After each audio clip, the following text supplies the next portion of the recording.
Okay. Just a quick reminder, first of all, for lesson 3.8, how do you find an inverse equation? Well, if you have something like this, y equals x squared, and you want to find the inverse equation,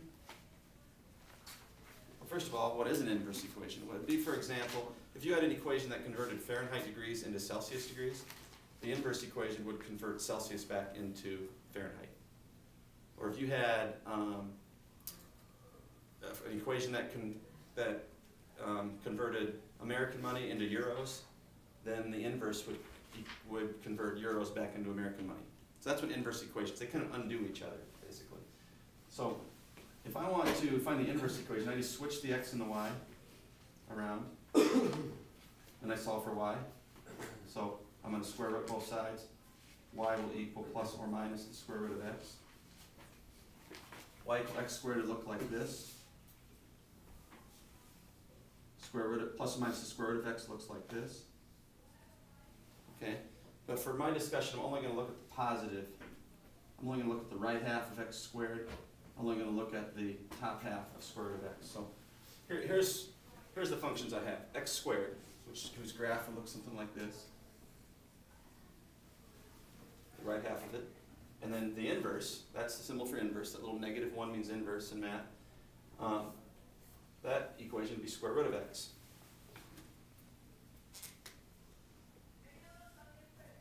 So there's our inverse equation. There's our original equation. Now, does anybody remember what relationship these two graphs have? The reflections over what line? X, Y. Yeah. Reflections over the line y equals x. Some of this should be reviewed from past classes. So this line kind of splits these two graphs down the middle. All inverses have that relationship. The original graph and the inverse graph will be reflections over the line y equals x. Now, for example, let's say we took the point 3, 9. Plug 3 in for x, we get 9 for y on this equation up here, on the original equation.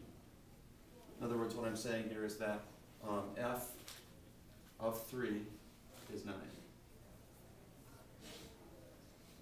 So now my next question is, what does the inverse of f of 9 equal? In other words, what's the corresponding point that would be right here? If this is 3, 9, what's here? Think about here, when you get an inverse, remember you switch the x's and the y's? Yeah, it'd be 0.93. So what would the inverse of f of 9 equal? 3. Yep. Okay, so that's something that is supposed to have been reviewed from past classes. Now, the derivative. Let's go ahead and find the derivative of f of x. F prime of x would be 2x. Let's go ahead and plug in 3. F prime of 3 would be 2 times 3, which is 6. So the derivative at that point, or the slope at that point, is 6. Now remember, another way to write this would be that dy over dx equals 6. So if when we do inverses, we switch the x's and the y's, don't we? That's what I said down here, switch the x's and the y's. What do you think the derivative would be at this corresponding point right there? If we switch the x's and the y's? 1/6. Right? The slopes are just going to be reciprocals. Now remember that with normal lines and tangent lines, the slopes are opposite reciprocals. So this is slightly different. When you're dealing with a point on an original graph and its corresponding point on its inverse, the slopes are just reciprocals. They're either going to be both positive or both negative. That's an important thing to know. So on a test, you might get asked a question like this. It might say, you might have this picture up here, or you might have to draw your own picture. It might say, if f prime of 3 equals 6, then the derivative of the inverse at 9 equals, and what would you say? 1/6. This tends to confuse people that we're plugging in two different x values. That's because the x's and y's got switched. So here I'm doing the slope at x equal 3. Here I'm doing the slope at x equal 9. That's the reason we're going to have different numbers here. This symbol just means we're looking at the inverse graph. These two symbols are what's telling us that we're doing the derivative or the slope. They're going to be reciprocals. So if you get a problem like this on a test or a quiz or something, or even on your homework, it's not really a lot of work. It's just understanding what all the symbols mean. That's the tough part. All right, let's do one more example. Let's do a trig one this time. This will be example B. Let's do y equal tangent of x.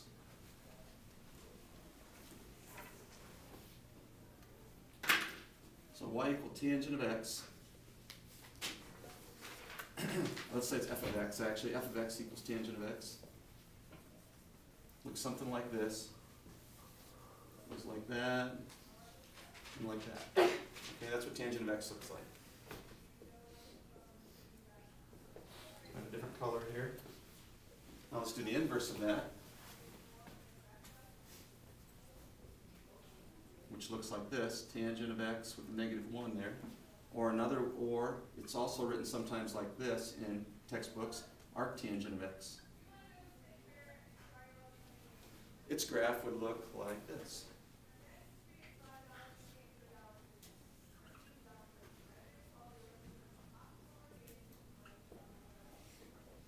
And again, its graph would be reflections over the line y equal x.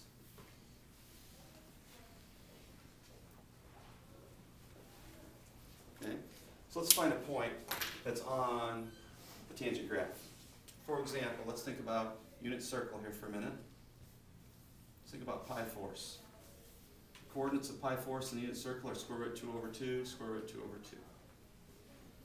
So if you take the tangent of pi force, let's say this is pi force right here.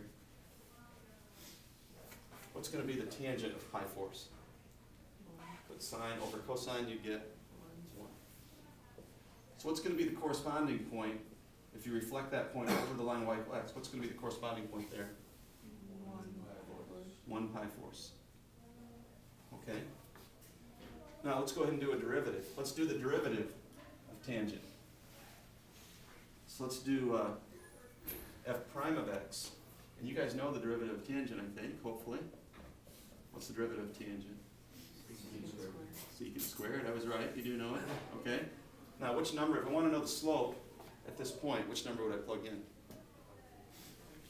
Pi force. Yep. So I'm going to do the derivative at pi force, which means I'm going to do the secant of pi force squared. Well, the secant is just the reciprocal of cosine. So I just flip that over and I do 2 over the square root of 2. And since it's secant squared, I square that. So that gives me 4 over 2, which is 2. So the slope right at that point is 2.